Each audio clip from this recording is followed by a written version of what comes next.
इंदौर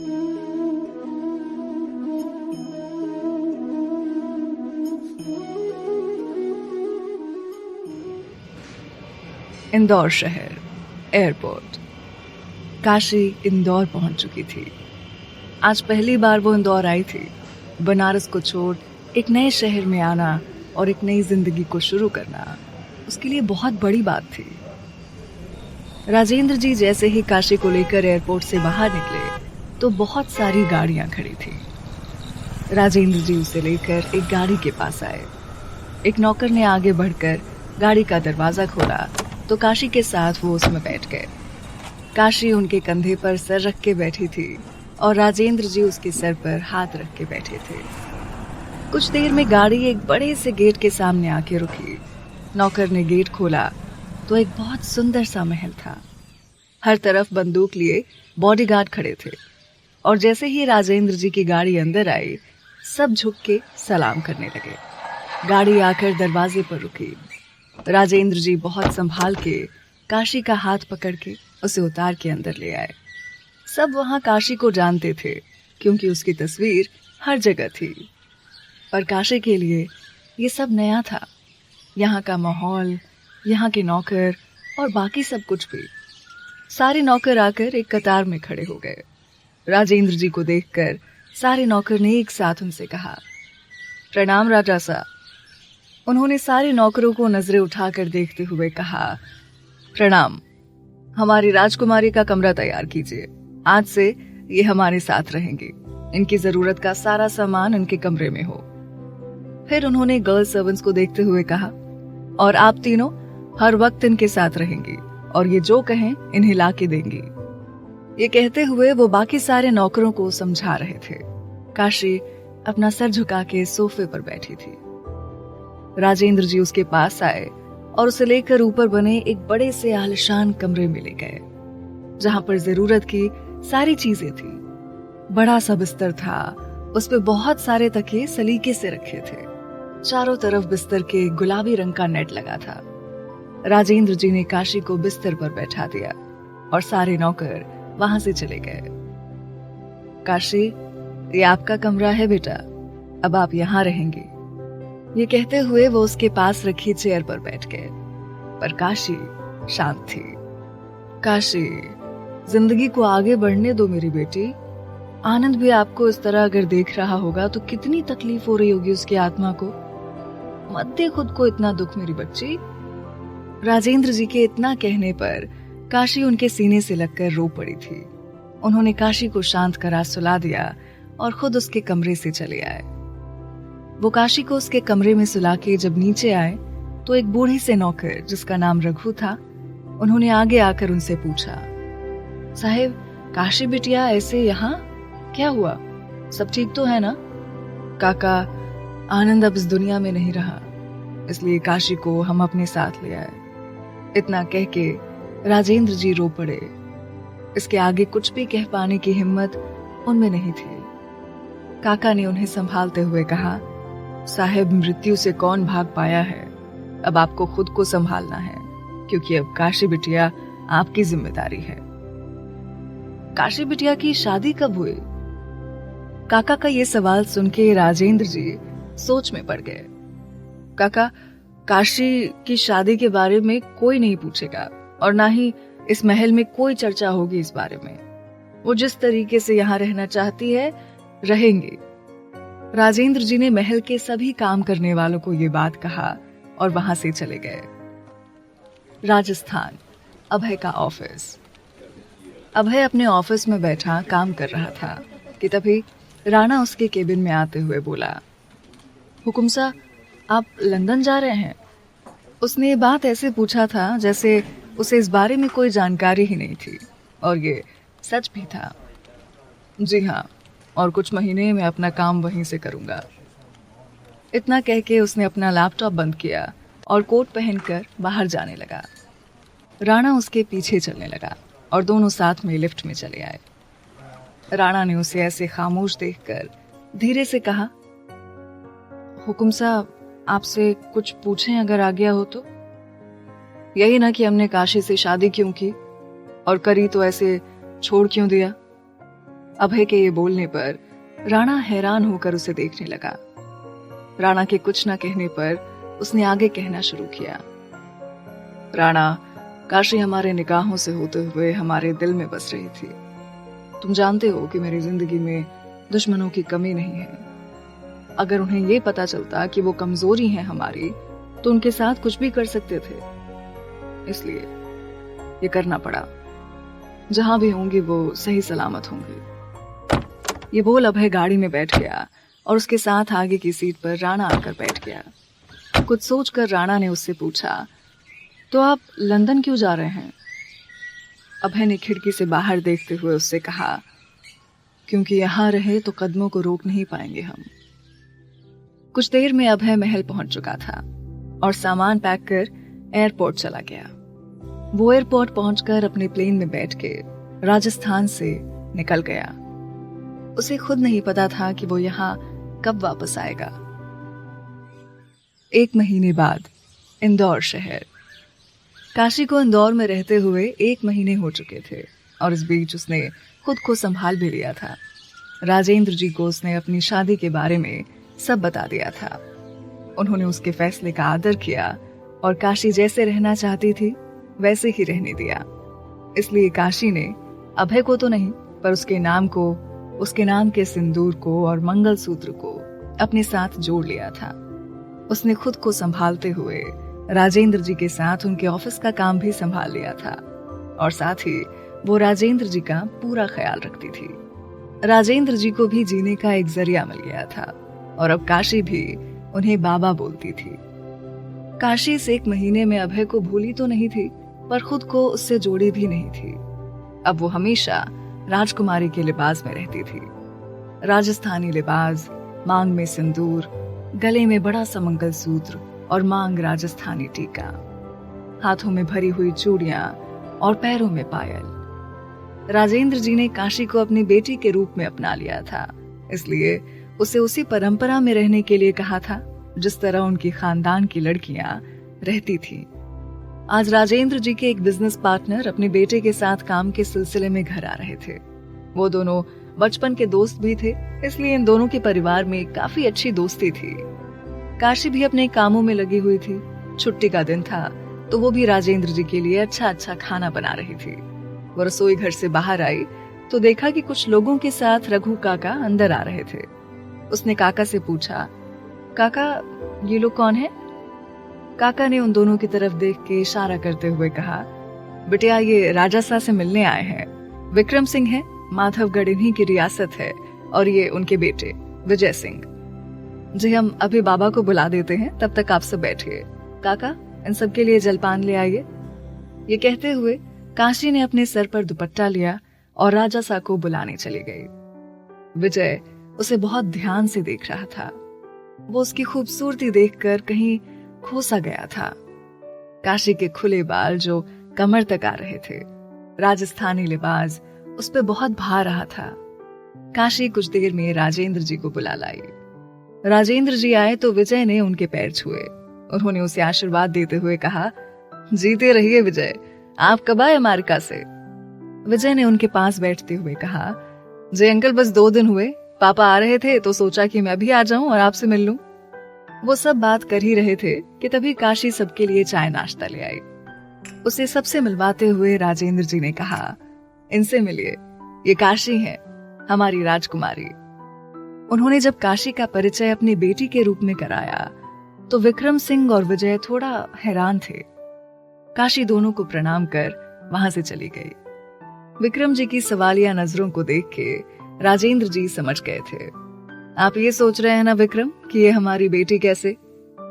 ये कहते हुए उन्होंने विक्रम की तरफ चाय का कप बढ़ा दिया। विक्रम जी ने चाय लेते हुए कहा, जी मैं यही सोच रहा था। तो राजेंद्र जी ने उन्हें सारी बात बता दी। विजय ने उनसे काशी के बारे में और जानने के लिए पूछा, काशी जी की शादी? इस पर राजा साहब ने कहा, उनकी शादी के बारे में हम उनसे कभी नहीं पूछते और ना ये हक हमने किसी और को दिया है। काशी इस शादी को निभाना चाहती हैं, इसलिए हम उनके फैसले की कदर कर रहे हैं। ये सब सुनकर विजय काशी के बारे में सोचने लगा। उसके बारे में जानकर इतना समझ गया था कि काशी एक बहुत अच्छे दिल की लड़की थी। कुछ देर राजेंद्र जी से बात करके वो सब चले गए। विजय जाते जाते काशी को ही देख रहा था जो कोई काम कर रही थी। विजय जा चुका था काशी को अपनी निगाहों में लेके, पर काशी इन सब से बेखबर थी। रात का वक्त, काशी का कमरा। काशी अपने कमरे में सो रही थी। उसे रह रह के सपने आ रहे थे। वो नींद में ही चीखने लगी। राजेंद्र जी भागते हुए अपने कमरे से उसके कमरे में आए और उसके सर पर हाथ रख उसे शांत करके सुला दिया। इस सपने के दर्द को हम समझ सकते हैं काशी, पर माफ कर दो, हम कुछ कर नहीं सकते। ये बोल उन्होंने सोती हुई काशी को देखा और बाहर जाकर एक नौकरानी को बुला के उसे काशी के पास रुकने का बोल के चले गए। अगली सुबह उठ के काशी मंदिर में पूजा करके राजेंद्र जी के लिए खुद नाश्ता बना रही थी कि तभी विजय महल में आया। काका उसे राजेंद्र जी के कमरे में ले गए। उन्हें देखकर विजय ने उनसे कहा, प्रणाम अंकल जी। उसकी आवाज सुन जब राजेंद्र जी ने उसकी तरफ देखा तो वो हाथों में फूल लिए खड़ा था। उसे देखकर उन्होंने अखबार फोल्ड करके सामने टेबल पर रखते हुए कहा, आप आज सुबह सुबह यहाँ कैसे? जी हाँ अंकल जी, बल्कि आज नहीं, मैं अब आपके साथ हर दिन ऑफिस जाऊंगा, क्योंकि पापा जी का हुक्म है जो वो कल आपके सामने देकर गए हैं। ये बात विजय ने थोड़ा मजाकिया अंदाज में कहा था। तभी काशी राजेंद्र जी के कमरे में आते हुए बोली, बाबा चलिए नाश्ता लग गया है। उसे वहां देखकर विजय ने अपने साथ लाया हुआ फूलों का गुलदस्ता उसे देते हुए कहा, गुड मॉर्निंग प्रिंसेस, और ये प्यारा सा गुलाब प्यारी सी प्रिंसेस के लिए। उसके हाथ से गुलदस्ता लेते हुए उसने हैरानी से कहा, आप यहाँ सुबह सुबह? हाँ प्रिंसेस, और सॉरी, अब आपको एक आदमी का नाश्ता एक्स्ट्रा बनाना पड़ेगा, क्योंकि अब मैं रोज यहाँ से अंकल जी के साथ ही ऑफिस जाऊंगा काम सीखने। विजय बस बेधड़क बोले जा रहा था। विजय एक बहुत अच्छा लड़का था, हाँ, पर बोलता बहुत था। उसे सबका आदर सम्मान करना आता था। काशी को भी उसका ये स्वभाव अच्छा लगा। कोई बात नहीं, अभी तो नीचे चलिए, नाश्ता ठंडा हो रहा है। काशी ने मुस्कुरा के बोला और सब लोग उसके साथ नीचे चले आए। राजेंद्र जी को भी विजय का स्वभाव अच्छा लगता था और वो चाहते थे कि काशी अभय को भूल के, इस जबरदस्ती के रिश्ते को भूल के आगे बढ़े। उन्हें विजय पसंद था और वो चाहते थे कि काशी भी पसंद करे उसे। सब नीचे आए और नाश्ता कर ऑफिस के लिए निकल गए। ऑफिस पहुंच के विजय राजेंद्र जी के केबिन में चला गया। राजेंद्र जी ने उसे सारा काम समझा दिया। विजय काफी समझदार लड़का था, इसलिए हर चीज को अच्छे से समझ लेता था। विजय अब रोज घर आता और वहीं से ऑफिस जाता। काशी और उसकी अच्छी दोस्ती हो गई थी, पर काशी ने उससे कुछ नहीं छुपाया, बस अपने पति के नाम के अलावा। विजय ने भी अपनी दोस्ती को एक मर्यादा में रखा। वो काशी का आदर करता था और हर वक्त उसके चेहरे पर मुस्कान लाने की जद्दोजहद में लगा रहता। काशी को भी विजय के रूप में एक अच्छा दोस्त मिल गया था। काशी अब अपनी जिंदगी में आगे बढ़ी तो थी, पर अभय के धोखे को आज भी अपने दिल में रखे हुए थी। आज भी वो सपने उसे रातों में परेशान करते थे। विजय उसकी जिंदगी में बहुत सी खुशियां लेके आया था, पर दोनों को ही अपनी मर्यादा का पता था। विजय के लिए काशी उसकी सबसे अच्छी दोस्त और प्रिंसेस थी।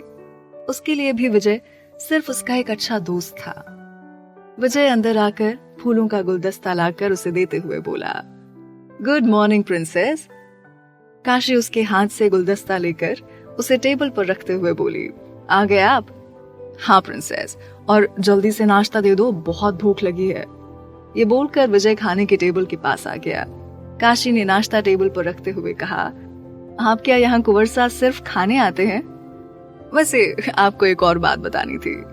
वो क्या है? वो ये कि आज हम कुछ दिनों के लिए अमेरिका जा रहे हैं, पापा के बिजनेस के काम के सिलसिले में, तो कुछ दिन आपको हम फोन पे परेशान करेंगे प्रिंसेस। ये बोल विजय नाश्ता करने लगा। काशी उदास तो थी, क्योंकि एक वही तो था जिससे वो खुल के बात करती थी। विजय ने नाश्ता किया और उसे बाय बोल के वहां से चला गया। काशी भी ऑफिस आई और काम देखने लगी। काम करते करते जब थक गई तो ऑफिस में बने ग्राउंड फ्लोर पर चली गई, जहां बच्चों का क्रेच था। काशी ने ऑफिस की जितनी भी महिला कर्मचारी थी, उनके बच्चों के लिए यहाँ क्रेच बनवाया था। ताकि वो अपना काम भी कर सकें और बच्चों के लिए परेशान भी ना हो। वो कुछ देर वहां रही और फिर शाम होते ही घर चली आई। घर आई तो राजेंद्र जी बैठे थे। वो उनके पास आके बैठ गई। कुछ देर बातें की दोनों ने, फिर खाना खा के सोने चले गए। काशी को नींद नहीं आ रही थी तो उसने अपने कमरे में लगा बड़ा सा शीशा खोला। सामने बड़ा सा बगीचा था। उसका कमरा अब नीचे की तरफ सबसे पीछे था। काशी बगीचे में आके टहलने लगी। उसने आंखें बंद की और खुद को अपनी ही बाहों में ले लिया। फिर उसने आसमान पर चमकते हुए चांद को देखते हुए कहा, 2 साल गुजर गए। अब तक तो आपने शादी कर ली होगी ना? आपको हमारी याद नहीं आती होगी ना? क्यों आएगी आखिर? ये शादी आपके लिए बस एक सौदा था, और सौदे याद कहाँ रहते हैं। कुछ देर बाद वो वापस अंदर आ गई। उसी वक्त राजस्थान एयरपोर्ट, रात का वक्त। एक प्लेन आकर एयरपोर्ट पर रुका। उसका दरवाजा खुला और उसमें से अभय बाहर आया। वो नीचे उतरा और राजस्थान की रात को पूरे 2 साल बाद देख रहा था। उसके बाहर आते ही सारे बॉडीगार्ड उसे प्रोटेक्ट करने के लिए उसके सामने और पीछे खड़े हो गए। राणा उसके पीछे था। ड्राइवर ने जल्दी से गाड़ी का दरवाजा खोला। अभय जाकर उसमें बैठ गया और सारी गाड़ियां चल दी। अभय बाहर राजस्थान की सन्नाटे भरी रात को देखते हुए अपने मन में बोला, 2 साल आपसे दूर थे। पता नहीं आप कैसे होंगे। शायद शादी कर ली हो आपने। इन 2 सालों में आपकी कोई भी खबर हमने अपने तक नहीं आने दी, पर यहां आते ही आप हमारे जहन में फिर उतर गई। पता नहीं कैसे रह पाएंगे हम यहाँ।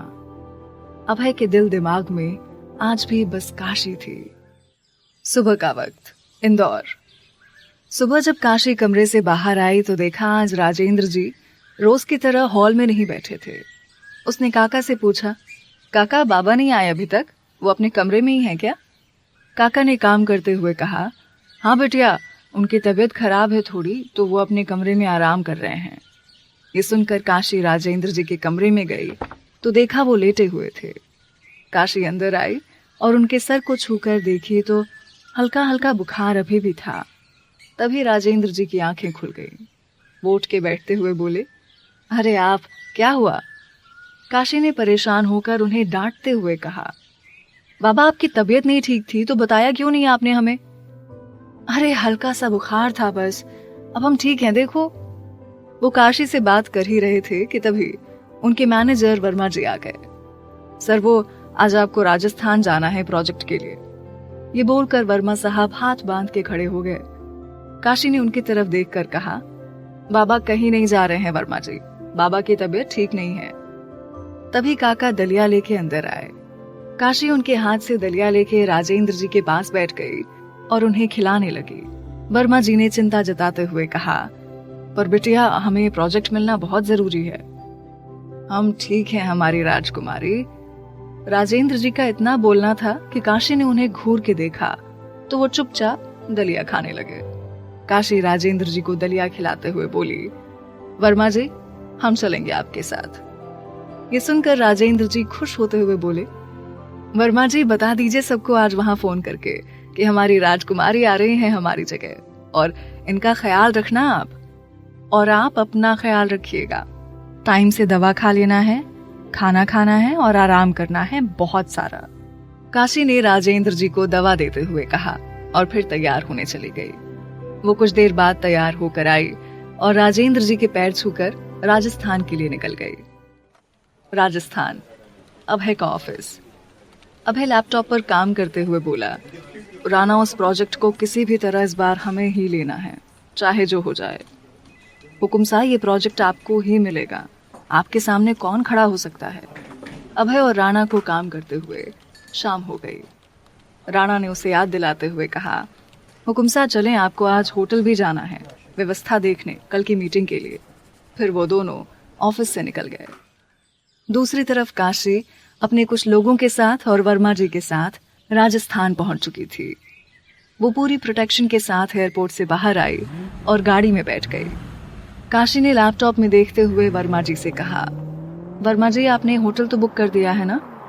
हाँ बिटिया, वो तो पहले से ही था, राजसा के लिए कराया था, बस अब आप वहां रहेंगी। वर्मा जी इतना बोल के शांत हो गए। काशी भी अपना काम करने में लगी थी। अभय की गाड़ी आकर बड़े से आलीशान होटल के सामने रुकी। होटल का नाम था एपीएस होटल। ये राजस्थान का सबसे मशहूर होटल था और यहाँ कमरा मिलना भाग्य माना जाता था, क्योंकि यहाँ कमरे खाली मिलते ही नहीं थे। चाहे जितना भी बड़ा आदमी क्यों ना हो, इस होटल में कमरा लेने के लिए 1 महीने पहले से ही बुकिंग कराना होता था। अभय की गाड़ी जैसे रुकी, एक नौकर ने जल्दी से आके दरवाजा खोला। अभय ने बाहर आकर अपना चश्मा निकाल के अपने जेब में रख लिया, कोट के एक बटन लगाया और अंदर बढ़ गया। सब उसे देख के खड़े हो गए और झुक के नमस्ते करने लगे। अभय सबको बैठने का इशारा करके अपने केबिन में आ गया और दूसरी तरफ काशी भी गाड़ी से आकर उसी होटल के सामने रुकी। काशी बाहर आई और वर्मा जी के साथ अंदर गई। बिटिया बैठो, हम बात करके आते हैं। ये बोल वर्मा जी चले गए। काशी वहीं सोफे पर बैठ गई। तभी वर्मा जी के साथ एक होटल का कर्मचारी आकर बोला, चलिए राजकुमारी जी। काशी सबके साथ चल पड़ी। बॉडीगार्ड वहीं नीचे खड़े रहे। होटल के नौकर ने जाकर रूम दिखाया और फिर वहां उसे छोड़कर वापस चला आया। वर्मा जी का कमरा भी बगल में था। काशी ने राजेंद्र जी को फोन किया। उनसे बात करने के बाद वो काम में लग गई। अभय भी अपना काम करके वहां से चला गया, पर आज उसे यहां से जाने में अजीब सा एहसास हो रहा था। वो जैसे जैसे दूर जा रहा था, उसे अजीब सा एहसास हो रहा था। काशी भी थकी थी तो सो गई। सुबह का वक्त, अभय के होटल का कॉन्फ्रेंस हॉल। सारे बड़े से बड़े व्यापारी यहाँ हॉल में बैठे थे। अभय जैसे ही हॉल में आया, सब खड़े हो गए और झुक के उसे नमस्कार किया। अभय भी आदर भाव के साथ हाथ जोड़ लिया और जाकर अपनी जगह पर बैठा ही था कि तभी उस प्रोजेक्ट के हेड सुरेश महलावत जी आए और अभय को देखकर बोले, खंबागड़ी हुकुम सा। अभय ने आंखों से इशारा करके जवाब दिया, आप सब यहाँ आए उसके लिए मैं आभार प्रकट करता हूँ आप सबका। और एक समाचार ये भी है कि राजा राजेंद्र सिसोदिया जी नहीं आ सके, इसलिए उनकी बेटी यहाँ हमारे साथ उपस्थित हैं। तो मिलिए राजकुमारी काशी प्रताप सिंह से। महलावत जी के इतना कहते ही काशी वर्मा जी के साथ अंदर आई। अभय उसका नाम सुनकर सर उठा के हैरानी से देखने लगा। काशी सबको हाथ जोड़ के प्रणाम कर रही थी। यहाँ बस इतना ही। आगे की कहानी जानने के लिए सब्सक्राइब करें पॉकेट एफएम चैनल को और बेल क्लिक करके अगले एपिसोड का नोटिफिकेशन पाएं। लेकिन आप सारे एपिसोड अभी सुनना चाहते हैं तो डाउनलोड करें हमारा pocket FM app. Link description में है, जहां आप पाएंगे इस शो के सारे एपिसोड्स और साथ ही इसके जैसे और भी बेहतरीन शोज। तो देर किस बात की, अभी डाउनलोड करें पॉकेट एफएम ऐप।